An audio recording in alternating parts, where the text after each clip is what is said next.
Shakib Al Hasan. Talisman he's been, and he's been Superman in this tournament as far as runs are concerned.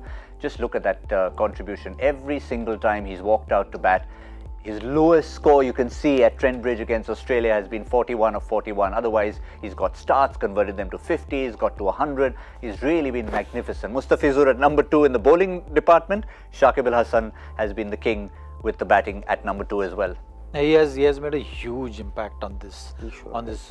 World Cup. There's no doubt about it, and one of the main reasons Bangladesh had seen success in this World Cup is because of consistency of Shakib. So that's something which goes without saying.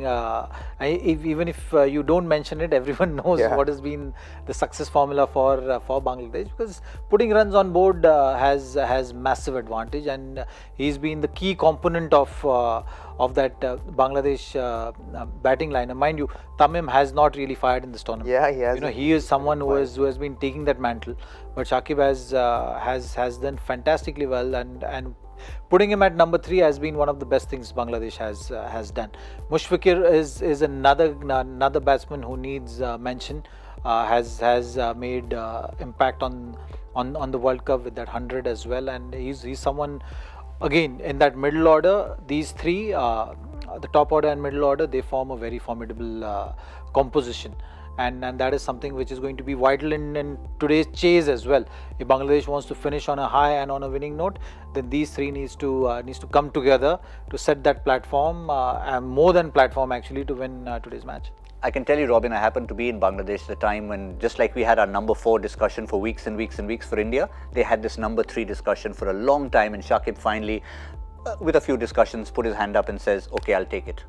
Yeah, I think it's the best thing he's done for himself as a cricketer, as an all-rounder, because he's really gone out there and shown, right? And he's just gone out there and really taken that position by its horns, and he's owned that position. And I think moving forward, it would do Bangladesh a world of good if he sticks to that position and bring Mushfiqur at 4, or sorry, Liton Das at 4, and then Mushfiqur at 5. Makes it a very strong batting lineup. We cannot discredit Liton Das's performances in this tournament. He's really come out very strongly. I think he's come into his own a lot more, become a lot more confident about his own game, and he's been batting well. And like Zach Bhai said, I think it's unfortunate that Tamim hasn't come into runs in this tournament, because he's such a big cog in that wheel for Bangladesh at the top of the order. He's been so successful. Everyone knows he's a little bit of a shaky starter, but once he gets going, he's so dangerous. I'm sure he'd want to finish this tournament, by just scoring a big 100, or really winning this game on his own back for Bangladesh. But for sure that Shakib's going to do something special today. So let me stick with Shakib for a moment, because given the fact that yes, batting he's been brilliant, but he is an all-rounder of quality, been at number 1 in the ODI rankings for the longest time. And if you have a look at greatest all-rounders in the history of the tournament, of course in the World Cup history, all these names come to mind. You can even throw in Lance Klusen from 1999 in terms of performances. But one name comes to mind, somebody you've been alongside more recently, is Jacques Kallis. Certainly regarded as the greatest in the modern era. Absolutely. Where does Shakib Al Hasan come close to comparing with someone like a Kallis?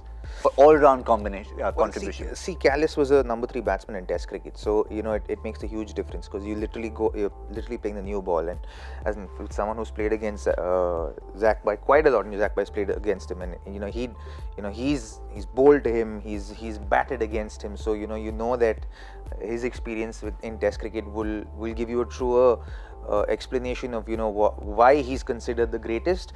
I think Shakib, it would be unfair to compare him to Jacques at this point in time, because there's so, like in the early 2000s, there's so many great all-rounders in that bunch, with Yuvraj Singh, with Andrew Flintoff, and there's so many great guys in that bunch. So you really to pick Shakib, he's been consistently the number 1 all-rounder in the ICC rankings for the last few years, and there's still a lot of great all-rounders like Ben Stokes and Chris Wokes and all of that in the current bunch as well.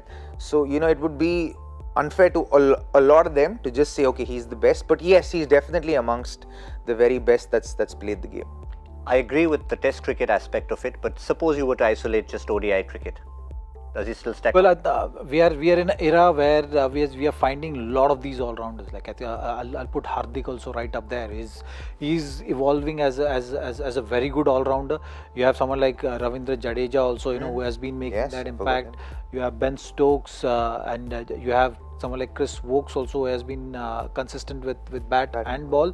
So we are in a time where there are a lot of these cricketers who are coming up, and the white ball cricket, I think, is evolving in terms of producing those all rounders. So the shorter format has been and particularly T20 as well, giving a lot of cricketers that confidence and understand the importance of all-rounder, because that really changes the balance. So teams are actually investing time in grooming all-rounders.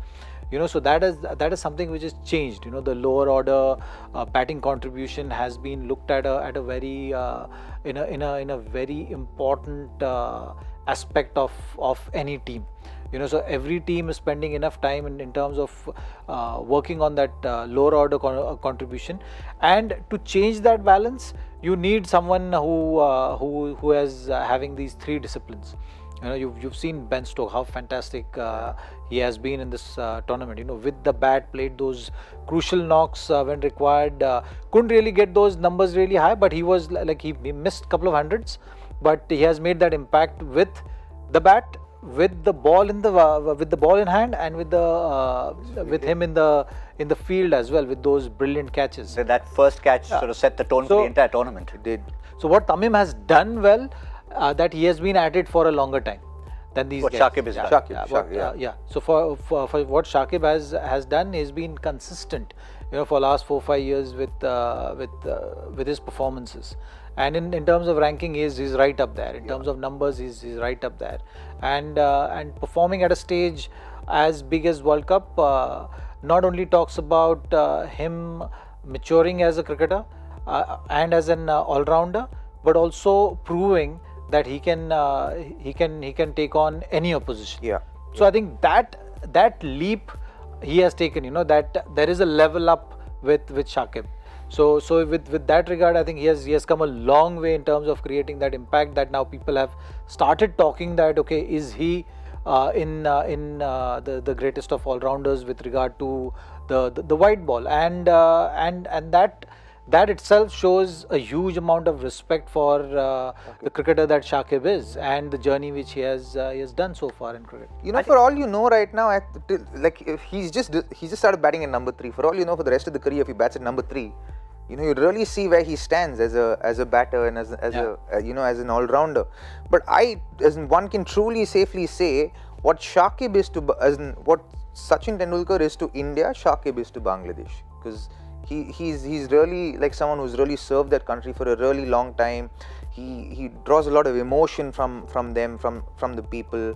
He's synonymous within the people. He's very like you say cricket, Shakib's one of the first name that comes up.